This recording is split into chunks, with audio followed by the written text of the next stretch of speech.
number 6 under reports.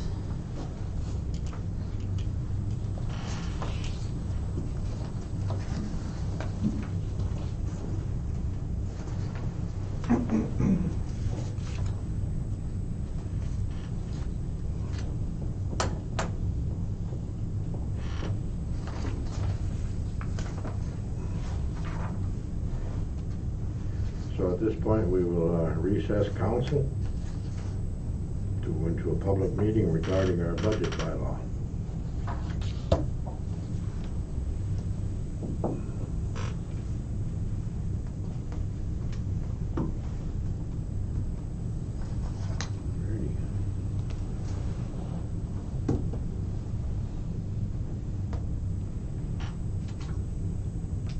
With regards to any notices or written notices they received none with regards to the public, so.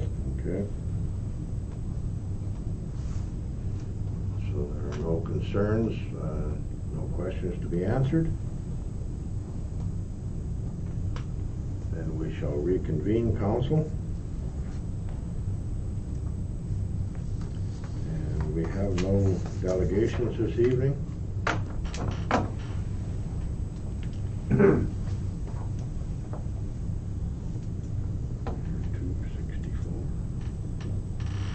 Resolution number 264-20, moved by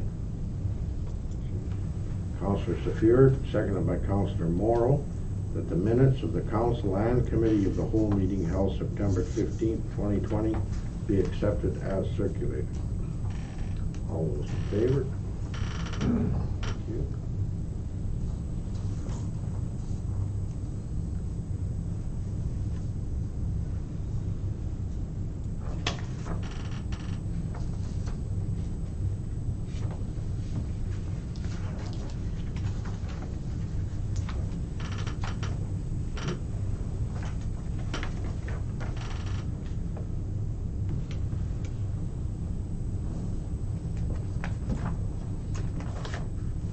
Resolution number 265-20, moved by Councillor Morrow, Councillor McGrath, seconded by Councillor Stafuric, that council approve the purchase of 4 sets of turnout gear for the Schreiber Volunteer Fire Department in the amount of $2,280 per set, plus applicable taxes and freight, and the purchase of 4 protective hoods and 4 pairs of gloves in the amount of $132 per set, plus applicable taxes from A.J. Stone Company Limited. All those in favor? Carried. Thank you.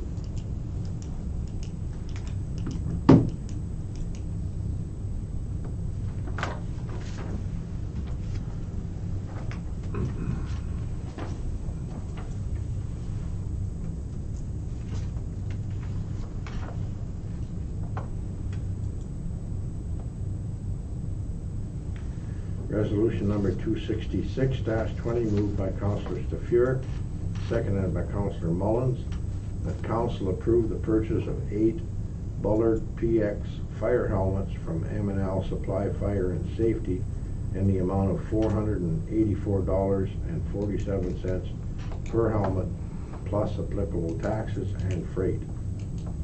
All those in favor? Thank you.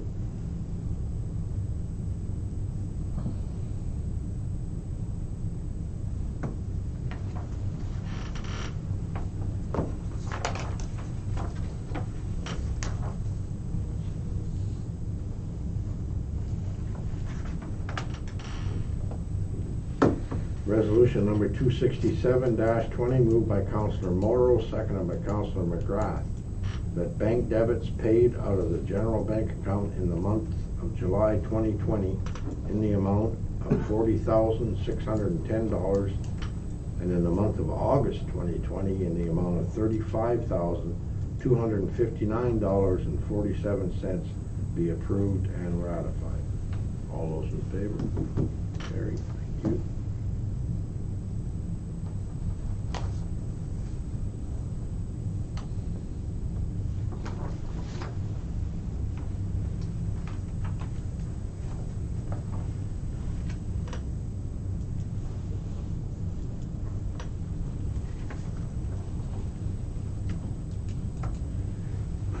Resolution number 268-20, moved by Councillor Mullen, seconded by Councillor McGrath, that bylaw 35-2020, being a bylaw to adopt the estimates for the sums required during the year 2020 for municipal operations, be given first, second, third, and final reading and enacted.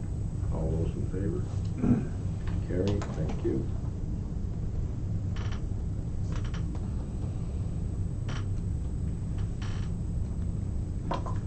Pardon me, Dave, are we live? Yep. Yes, we are. Mr. Mayor? Yes.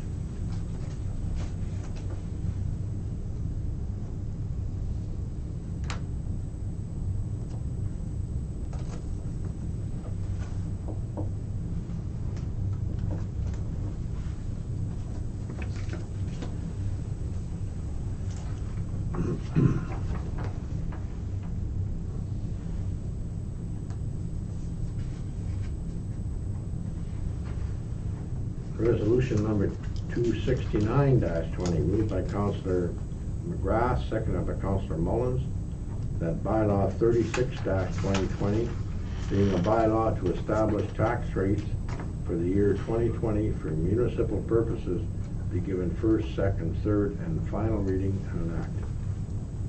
All those in favor?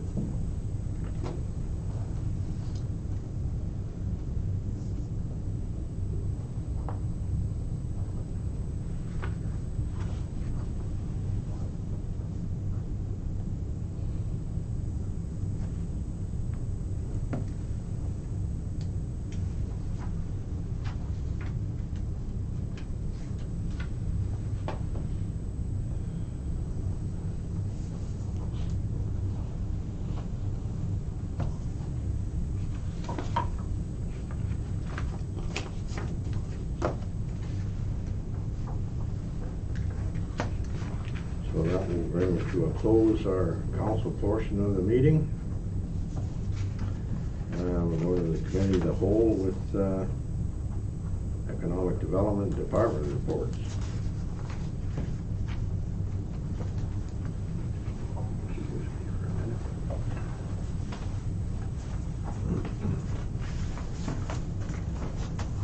Dominic, you're up.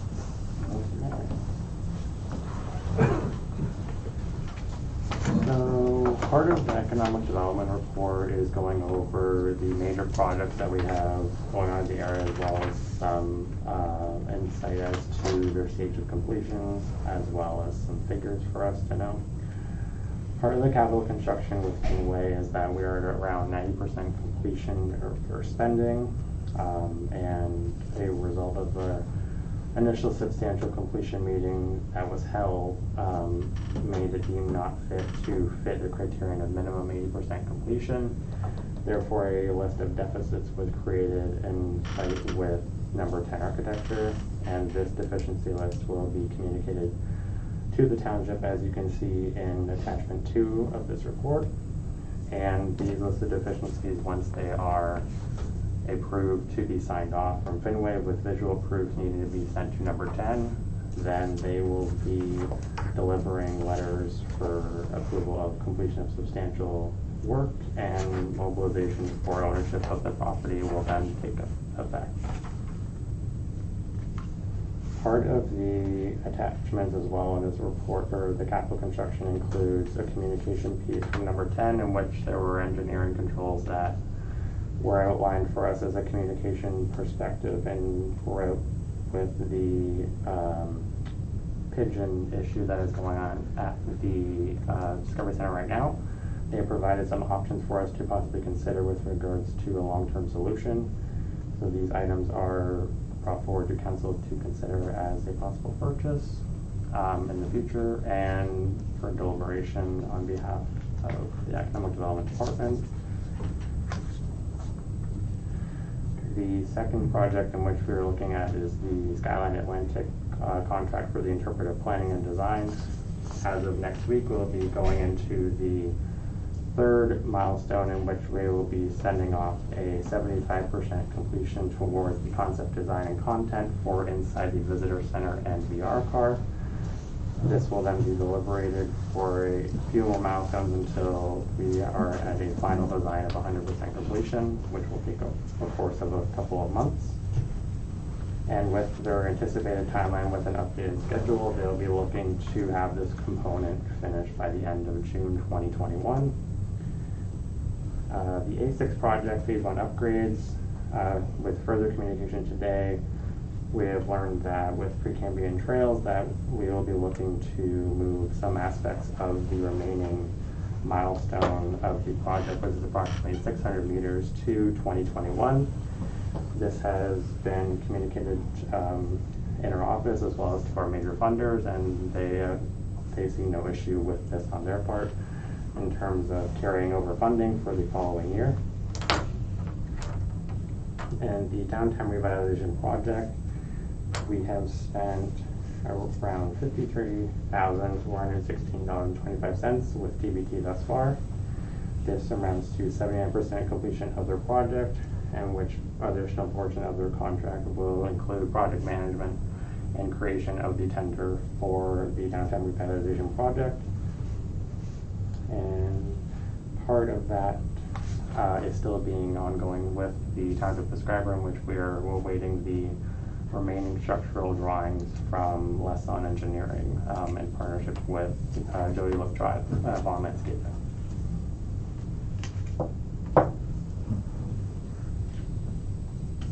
Is that just for the pavilion, or is that the entire? So the remaining structural is just for the pavilion, Okay. as it went through multiple drafts, so the final design Yeah. portion. Okay. When are you expecting that? No.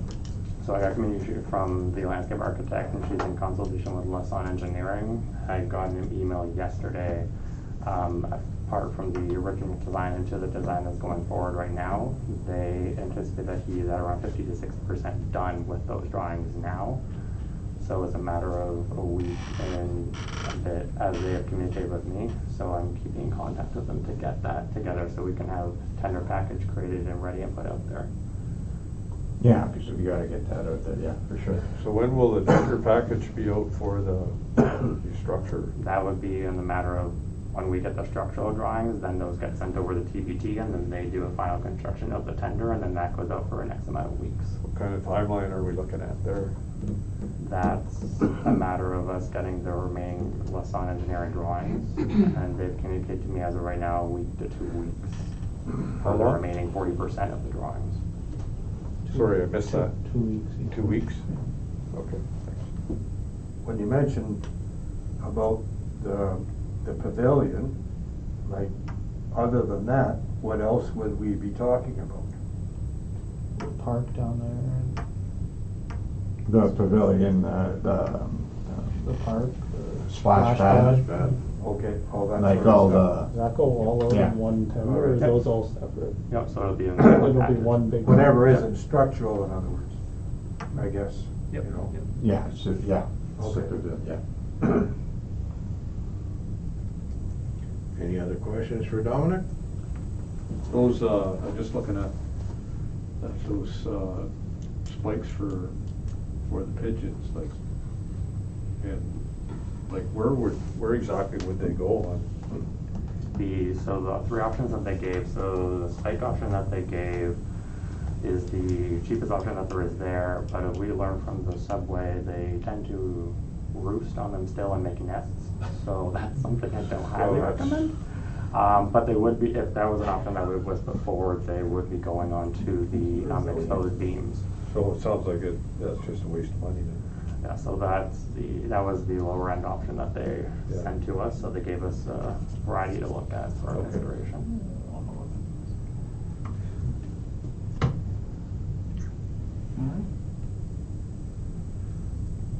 Any other questions?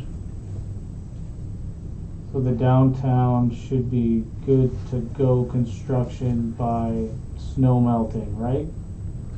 Yeah, so with the tender, Snow we're melting. not gonna build anything in winter. No, that's what, like, Yeah. by May. Yeah. Yeah, okay, Yeah. cool. And the downtown, like, I've already had talked with you, I guess, that, the canopy portion of the downtown project is going to be solid beams, gonna be pigeon-proof. We're gonna be making sure that we're not having any pigeon issues with that building. Yeah.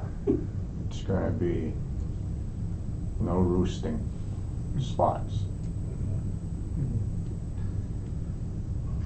Yeah, that's, there, Hopefully. in the pavilion, most of it is closed off. There is a bit of that front area where, you're right, we'd have to, be careful with that front, porch area in that, pavilion to make sure that, they don't have any areas up there to roost, so. Well, I'm not quite sure. Hopefully by then we have it under control.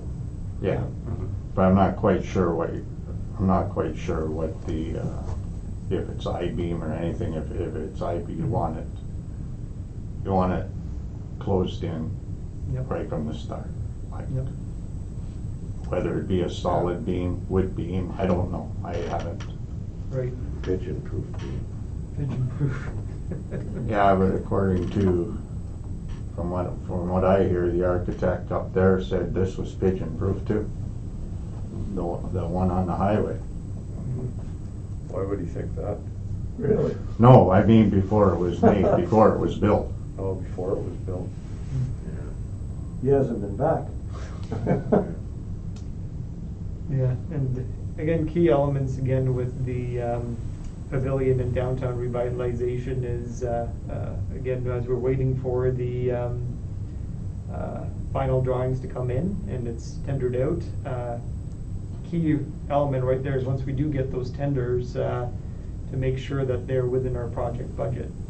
But anyway, we have an appropriate amount of time should we have to, again, take a look at the scope for any cuts to make sure that doesn't interfere with that construction timeline at least in May next year.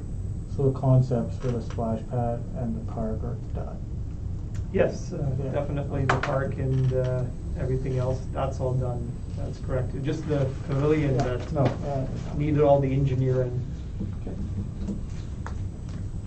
Thank you, Don. Thanks, Thank Thanks, you. Don. So, Very good report. Excellent report. We'll move on to recreation programmer reports.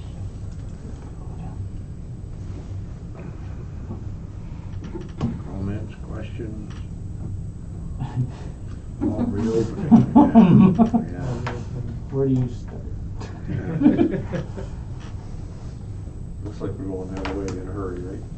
Yeah, it's, again, it's hard to say again where this, how bad this second wave, if it is gonna be heading. Again, the numbers, are showing that they're growing.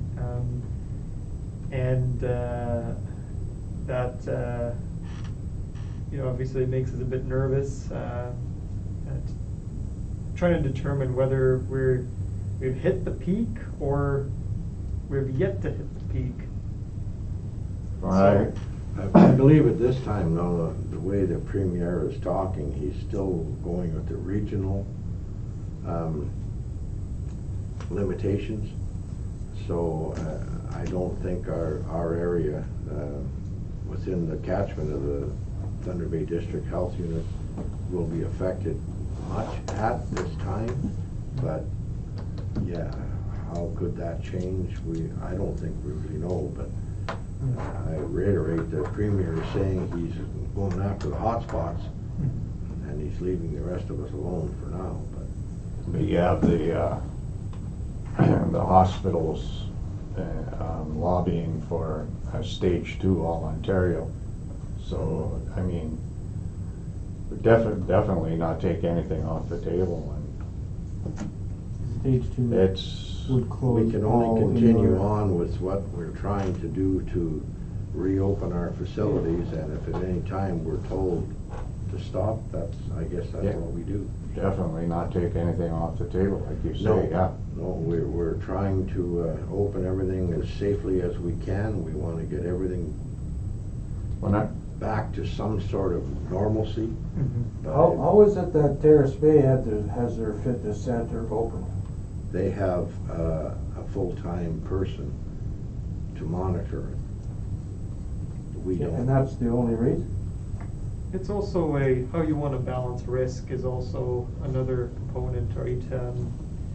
I mean, at least, at least one facility is open between the two communities. Yep. Mhm. People from here can go there, you know. People But- here, and they don't want to go there, Doug. We don't want them to go there, but until we can Yeah, safely open it under the health mean, unit bylaws, they did somehow. because they've got a person in that facility to monitor the number of people coming in there. And that's if the only reason.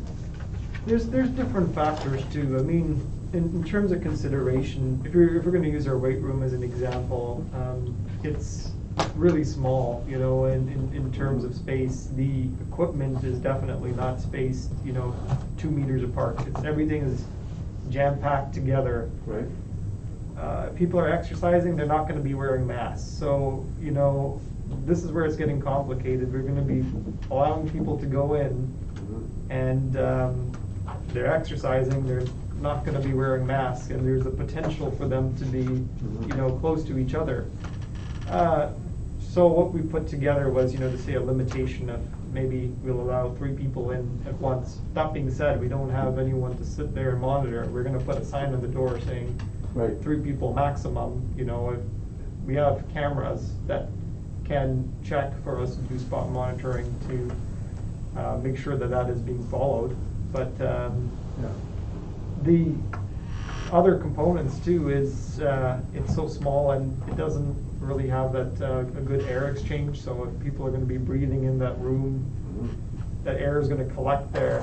So all those factors considered, it's a complicated one to reopen. It's again, then how do you balance risk, right? If you know that there are some problems, and in order to get there, you want to fix those problems, we need to fix those problems. So we're looking at quotes for an air exchange, as well as seeing if we can fit in that air exchange into our COVID related funding that we received. So we're doing that. Like we're now checking again for doors that can open again with the accessibility button as part of this too, right? You can hit the button and instead of actually touching doors and all. So we're trying to do a lot with that fund as well too, when we're looking at reopening these facilities, if there's any sort of infrastructure that we can improve. But the bottom line is we want to make sure 100% that our staff are safe with regards to back to normal operations, and the public is safe, because should there be any situation where we have a problem, again, it's our insurance is there to cover it, but again, I'm working on the renewal, and there's a lot of questions I'm going through. They want to know how often the facilities are cleaned, if we're doing any operations that are changed because of COVID. So, I mean, it's it's not so much, you mentioned that the staff is safe, but you just finished saying earlier, there's no staff there. So really what you're talking about is the participants are safe, yes, the not the participants. staff. Our There's staff no will- staff. Yeah, our staff will You know, only the be. facility's there, but it's, at the moment, it's not usable. Yeah, our staff will only be there to do the disinfecting, right, at the end of the day, and we just Right. need to make sure that the Right. procedures are correct for them Sure. to disinfect it appropriately. Yeah. So nothing's gonna happen here anyway, all these plants are okayed by Thunder Bay District Health Unit. Yes, and we have this meeting scheduled, I believe it's next week. He's gonna try to come in and look at the facilities. But that's again, number one. When we are looking at reopening again, things that were outdoor things, the Schreiber Beach, the ballpark, and all of that. Again, you don't need staff to go disinfect that. With regards to how people use it, we can post, again, warnings and all saying, hey, this is not being disinfected, use it at your own risk, use it responsibly. With any sort of indoor facilities, again, it becomes the issue of, again, being really careful with regards to what policies and all we put into place. It is a bit of uncharted territory with regards to any case law developing with regards to people, for instance, suing with regards to any COVID-related exposures to facilities. I still don't know how that exactly works, but the main thing is, again, I'm really looking at the liability involved when we're, with regards to any procedures and all that we do to make sure that we're not caught in anything. And it's not like we're trying to postpone things on purpose. You know, like you can mention all the other communities around, and I don't know how they do it or why they do it, because we are not responsible for their communities. We are responsible for our, need to ensure that when we do it, that it's safe for everybody involved. And if that takes a little longer than other communities, personally, I think that's just the way it is. We're not trying to upset people. We're just trying to do things as safe as we know how to do them for everybody involved. Yeah, can't be too careful, and the other point is this community has a lot of citizens there that are in the high-risk group, so. That's right, yes. It's got to be taken into consideration in a big way. It's the bottom line, right, is when we're considering the decision to open something, you want to guarantee that you've done your best to make sure that you've crossed all the T's and dotted all the I's. Because to make if you sure. haven't, they'll shut you down pretty quick. Right. And it's, you also as, ultimately counsel and myself, right, as Yes. senior, We are ultimately responsible for the decisions, you know. Well, you got, like, you got all the plans here right in front of us, and Yeah. the Thunder Bay District Health Unit is coming down next week, hopefully. They're gonna see them. We're gonna be ready to, when it, and I was watching the news yesterday, and they said with the 700 yesterday, they're expecting around the third week in October is when the second wave is gonna peak. Yeah. So, like you said, nothing's off the table, but we might be a week or two longer, Yeah. but nothing's off the table. Everything's. Yeah.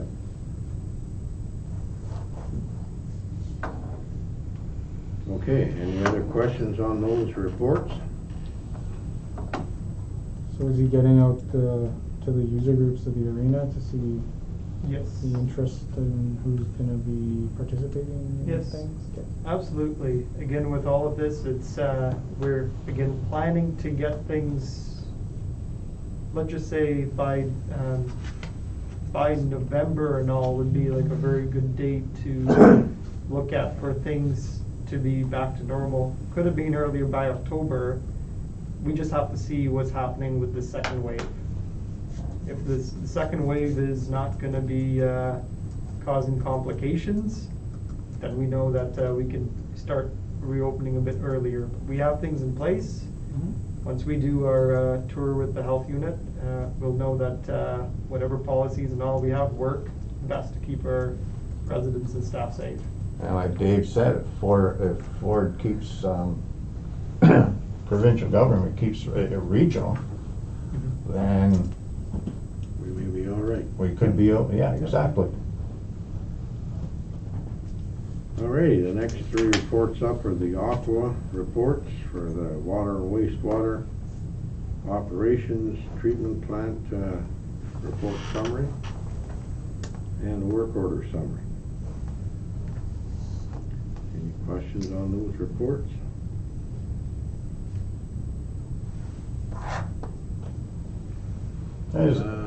Yeah, go ahead, no.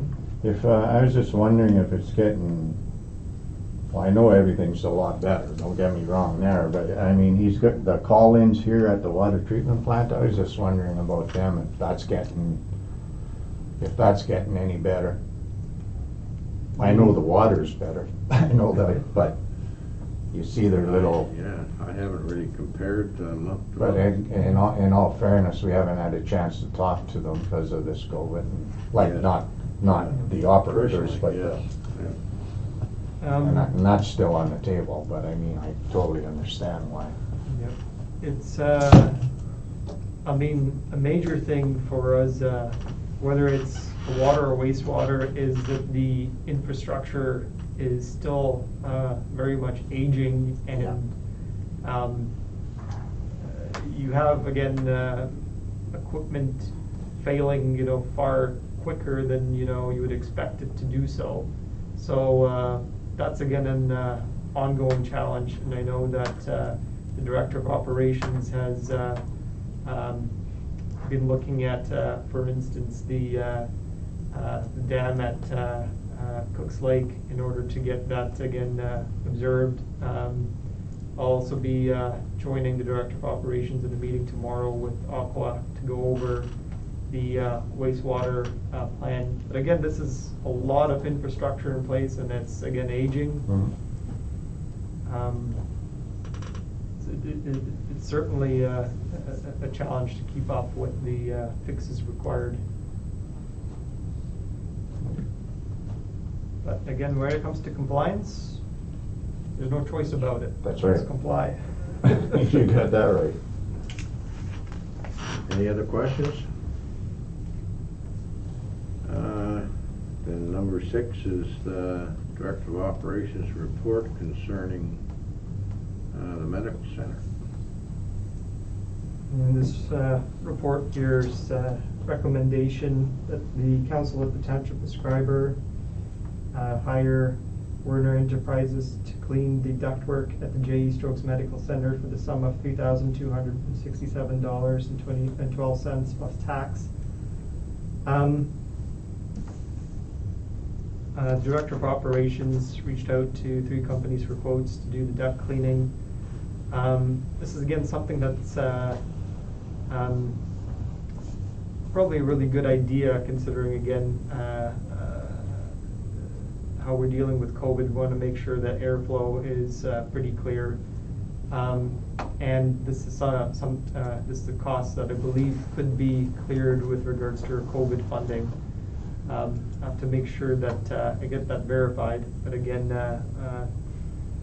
I believe it would be appropriate under that funding that we have, and we can probably get that covered under that. So, my only thing is, the other 2 quotes, like, give Yep. detail on exactly what they're gonna do.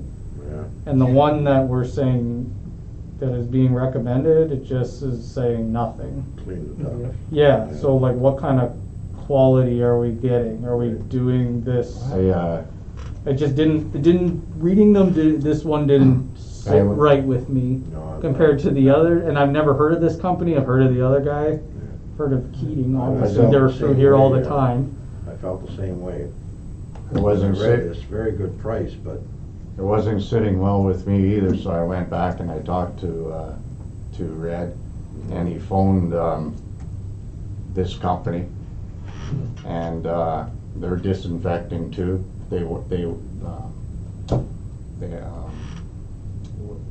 gonna do the same thing that I believe that company that you have open is going to be doing for the same, for the price that they've said. They'll also, I was speaking with Brad as well, and he said they will also do the air breather at the same time. Correct. They'll open that up, and Yeah. that, apparently it wasn't looking very good, so they'll open that up and service that at the same time.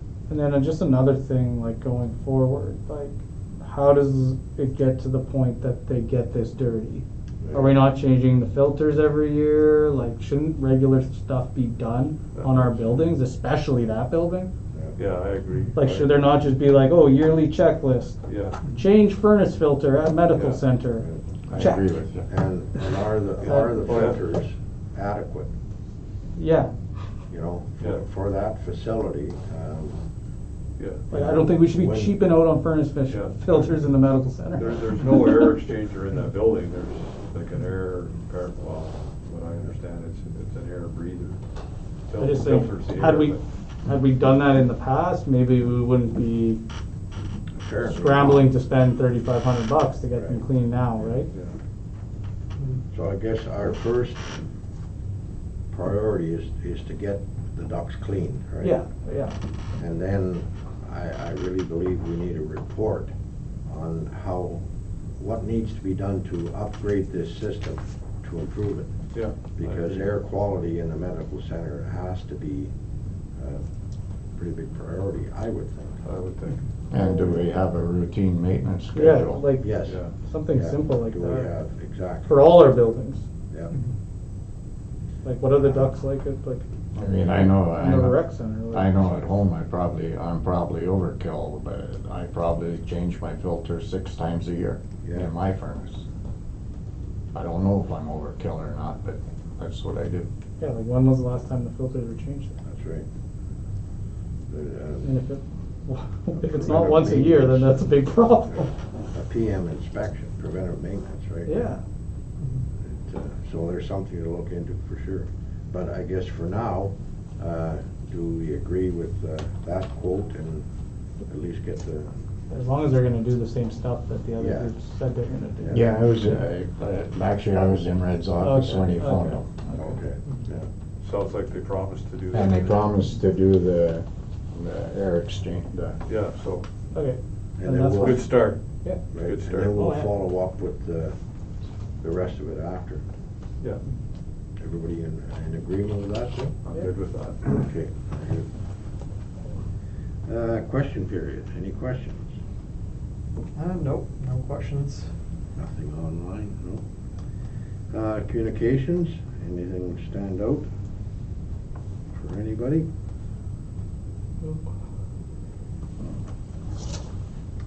Unfinished business, the 2020 Township Christmas Social. What are your thoughts? I would, unfortunately with the second wave, the way it's going and having the staff having to start planning for it and everything like that, I would have to say no to it right now. Yeah, we don't know where this is gonna go. No. Yeah, It's all new territory, so. I totally agree with that. Yeah. You don't want them working, trying to plan the Christmas party and there's not a chance for it, so, Yeah. you know what? That's just, I mean, in all fairness to any caterer that we may, if we can't let them know now, Yeah. it's too late. I So mean, we everybody in can, agreement that we'll forego for this year? yeah, and we'll have conversation later on about if there's anything we can do, Yes. Whatever. Yeah, okay. for sure. Okay, everybody's in agreement, thank you. The draft feeding of wildlife bylaw. And obviously this came about because of our problems with pigeons and hand bears, and we did not have a bylaw specifically for anything like this. So we looked around and I believe we were given a bylaw or a copy of other places, and this is what we've come up with for our community. And what's everybody's feelings on Sounds good. it? Do we all feel that we need something like this to try and curtail some of the problems that we're having? Yes. No, I'm definitely for the bylaw, and actually I'm maybe even add one more little line in on it. Section 3, the exemptions. right under bird feeders using bird feed only between the period of November 1st to April 30th. They're saying you can use the bird feed at that point in time. Do we have to add something in there? If you notice the pigeon problem, feeding out of your bird feeder, please discontinue? I don't know. Yeah, I had a conversation with the bylaw officer also with that when she was looking at this draft bylaw here, and part of her suggestion again was that some people like to feed songbirds over winter, so that particularly if it is a birdhouse, pigeons seem to not go for that because they can't sit on the, They the can't get bird in feeder. there. Yeah. Not the bird feeder, they can't sit on it. They only like to sit on the ground when eating, so. Well, I'm not a pigeon expert, so don't quote me fully on that. no, I don't think any of us are. And there's people out there that feed put a suet ball out for the Yeah. whiskey jacks. I mean, it's gotta be clear that we're not, We're not against wildlife. We're No. trying to control Nuisance. We're just some trying of to- the nuisance. we're just exactly. trying to clean up the And, nuisance I stuff. mean, this is a draft bylaw. If we were to pass it and later on we see that maybe something could be added, nothing to stop us from doing that at a future date, but Yeah. I would think this is a start anyway, Yeah, for sure. if everybody's in agreement. How do you feel? I think we need it. We may never have to enforce it, but we need it. And that's the whole thing. Yeah. It's not about enforcement, it's trying to, To be. It's another tool in the toolkit. Yes, You hope yeah. you don't have to take it out. Yep. that's right. yeah. Yep. Yeah, that's a good way of Right putting now, it. you could just say, stop feeding the birds, and someone could say, why? And you could say, well, because. I You mean, need there something. is criteria and facts around this that if you control the feed and the birds, won't congregate as much. Any Also- feelings? I'm sorry, Dave, go ahead. Also that section 3, which you're looking at, just to recall, I was also a bit, uneasy also with the winter, thing going on there, because I was thinking now pigeons may have like year-round food for them to stay, but it all together comes down to balance, like you're saying, how far is too much when you put any sort of restriction. You don't want to. I mean, exactly. Go Yeah, into you civil can, freedoms. the bylaw officer can have conversation with somebody at that point in time if it's an issue. Exactly. And, Exactly. And that's like- the thing, is most people want to cooperate to Oh, resolve definitely, problems. definitely. So that's exactly the point. Well, yeah. is there an issue with feeding wildlife in this community other than birds, pigeons, Really, it's bears? or- Well, when that three-legged fox was running around, I seen people feeding it right, or the fox eating right out of their hand. Now, it's like, I mean, it was Yeah. good and But is that- whatever, but Is that, I mean, normally people with any kind of common sense would understand that feeding a fox is risky, risky business, so, I mean, if we can appeal to people's common sense, rather than another bylaw, well, that's then would that not be another way to go? Yeah, I certainly think the education piece is a good part of it. But again, just back to the other point, it's the bylaw, I think, makes a clear stance with regards to the township's perspective on seriousness, considering a fully developed tool to specifically address pigeons and bears. They're the two main things that we're trying to figure out this year. And I think, again, with pigeons and bears, we need every tool in the toolbox. Well, is feeding bears an issue? Is it a problem? I don't think it's, yeah, you're right, I don't think it's necessarily feeding for bears. More or less, it's, they can smell the cooking and the garbage. I don't know, I think it's just another tool that we have in the toolbox. I don't necessarily want to use it. You don't necessarily want to use it, it's, you go up to somebody and tell them quit feeding the birds, they're gonna tell you whatever, and at least if you have a bylaw, you can say, look, come on, let's, and it's part of the learning issue, we have a bylaw here it is. And you show them, and hopefully that's the end of it.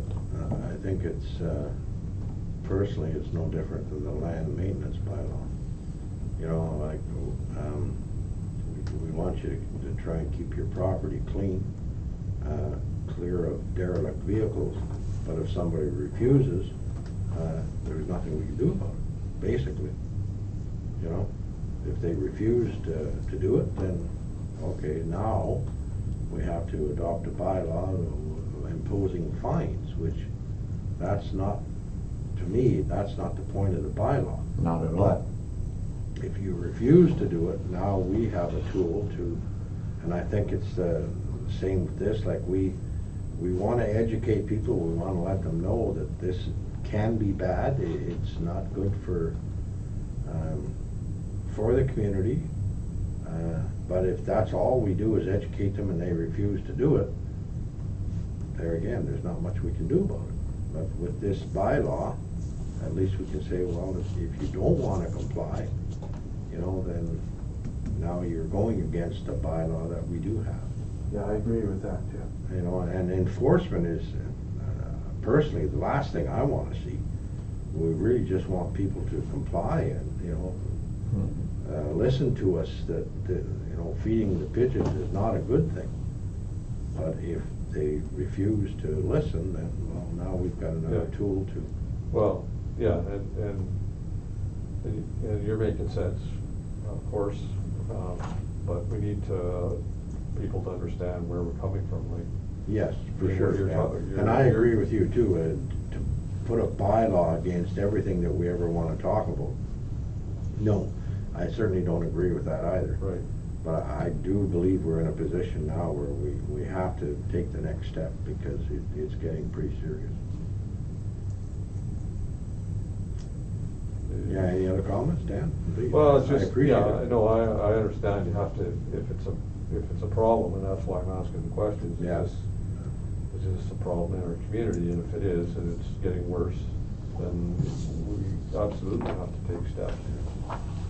But again, the other side of that is, we need to show where we're coming from and Exactly. why we're doing it. Yeah. It's important that people understand that it's not just haphazard or it's off the cuff. It's like, okay, we're not doing this just I mean, you did a good job of explaining, you know, where we stand or. I think, we're certainly not think, trying to, you know, make our citizens upset with us, or that's not the intent at all. We're trying to help everybody, hopefully. I think our bylaw officer approaches it that way that you explained it anyway, Dave. Yes, yeah. I think she does a very good job at that, yeah. yeah, and she's not out to write a ticket or anything, she's just. Any other questions on that then, folks? Everybody's okay with the draft bylaw then? We'll move ahead with it? Yep. Thank you very much. Well, since there's no other business, I believe, so we will be going back in camera.